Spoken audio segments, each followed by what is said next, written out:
The house is beside a park, and in the park there's a tennis court where many people come to watch the beautiful young tennis players enjoy their sport.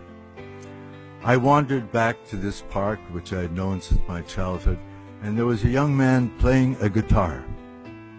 He was playing a flamenco guitar, and he was surrounded by 2 or 3 girls and boys who were listening to him. I loved the way he played. There was something about the way he played that captured me. It was the way I wanted to play and knew that I would never be able to play. And I sat there with the other listeners for a few moments, and then there was a silence, an appropriate silence. I asked him if he would give me guitar lessons. He was a young man from Spain, and we could only communicate in my broken French and his broken French. He didn't speak English. And he agreed to give me guitar lessons. I pointed to my mother's house, which you could see from the tennis court, and we made an appointment. We settled a price, and he came to my mother's house the next day, and he said, "Let me hear you play something." I tried to play something. He said, "You don't know how to play, do you?"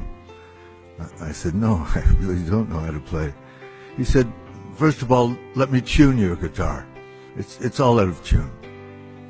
So he took the guitar and he tuned it. He said, "It's not a bad guitar." It wasn't the Conde, but it wasn't a bad guitar. So he handed it back to me. He said, "Now play." Couldn't play any better. He said, "Let me show you some chords." And he took the guitar and he produced a sound from that guitar that I'd never heard. And he played a sequence of chords with a tremolo. And he said, "Now you do it." I said, "It's out of the question. I can't possibly do it." He said, "Let me put your fingers on the frets."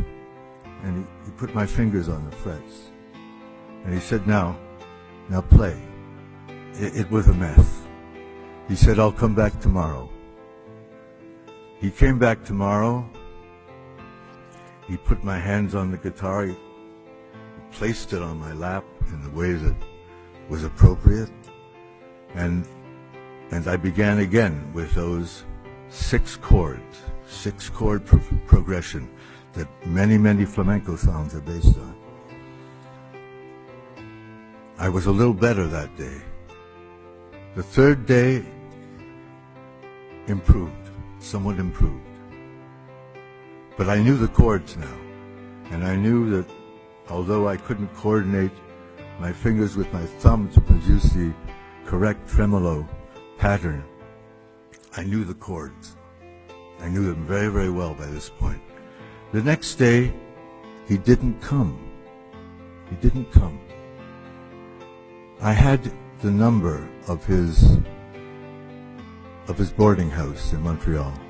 I phoned to find out why he had missed the appointment, and they told me that he'd taken his life, that he committed suicide. I knew nothing about the man. I did not know what part of Spain he came from. I did not know why he came to Montreal. I did not know why he stayed there. I did not know why he appeared in that tennis court. I did not know why he took his life. I was deeply saddened, of course. But now I disclose something that I've never spoken in public. It was those 6 chords.